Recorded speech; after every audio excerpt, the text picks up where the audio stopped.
it's Anita from Cedar Hill Farmhouse, and some people have been asking me how I make my big bows, and so I thought I would make my first video for my blog and show you how to do it.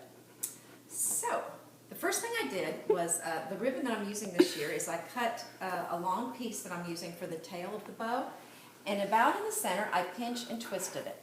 If you're using a ribbon that is the same on the front and the back, you can just twist it one time. If it's different, then you want to twist it twice so that both of the fronts of both of the ribbon, the front of the ribbon is showing on both tails. But this one is the same on both sides, so we just needed to do one twist. The other thing that I've done, I'm going to go ahead and set this aside. The other thing I've done is I've cut, I have some wire, and I cut a piece of wire and bent it in half so that we're ready to. This is how we're going to keep the bow together. So we're going to use that in a minute. So now we're going to form the other parts, the main part of the bow. We're going to take the ribbon and pinch it about like this. This is going to be a little piece that is sticks out at the top of the bow. So we're going to pinch it and twist, and that's all there is to making this bow, is pinching and twisting. We are going to pinch and twist again. This second section is going to be the center part of the bow, but you'll see that in a minute. Now we're going to do the side loops. So we're going to pinch, I don't know if you can see the back here, pinch and twist, and then pinch and twist. You want to start with the small loops and then get gradually bigger. And you can make, I would say the minimum you want to use on this is 3 loops on each side, but you can go with, if you wanted to go really big, you could go with, like 10 loops on each side, whatever you want. And depending on how, you can go with smaller loops for a smaller bow, bigger loops for a bigger bow. This is a little bent, but I will fix that later.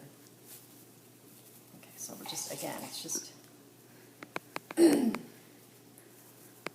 twisting. It's pinching and and forming the loops. Okay, so how many do we have on each side? I'm going to count here. I've got 1, 2, 3. That would be the fourth one, 1, 2, 3. So I'm going to go with 4. So can you see how I'm going just slightly larger each time with my loops? Okay, and this type of ribbon does have a third tail, so that's going to be our third tail there. But before I do that, I am going to use my wire. Before I cut that last tail, I'm going to have the wire, I'm going to go ahead and form my bow with the wire. So you see I added my tails there, and I'm squeezing it together and twisting the wire.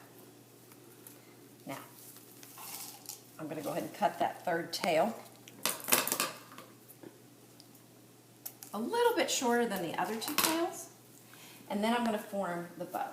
So I'm going to pull that top piece to the top, then the center I want sideways. Now these other pieces, I'm going to go up with this side loop, down with the next one, a little bit up and a little bit down.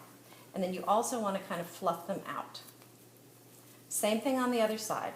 Kind of up, then down, then up, and then down. And you also want to kind of pull them out and make them full. Now, I'm going to set this down because the other thing I want to do is shape my tails. These do work better if you use wired ribbon. You don't have to, but it does make for a prettier bow that will hold its shape better. And you see how I'm bending the tails to give them a little more character so they don't hang straight down. And that is our bow. And now I've got the, just keep in mind the wire is here, and we can use the wire to attach to anything that we want. And so that's why I want you to make it a little bit long, so that if you wanted, for example, put it around something like this, you could wire it around the base or whatever you want to add it to. So that's our bow. So thanks for joining me.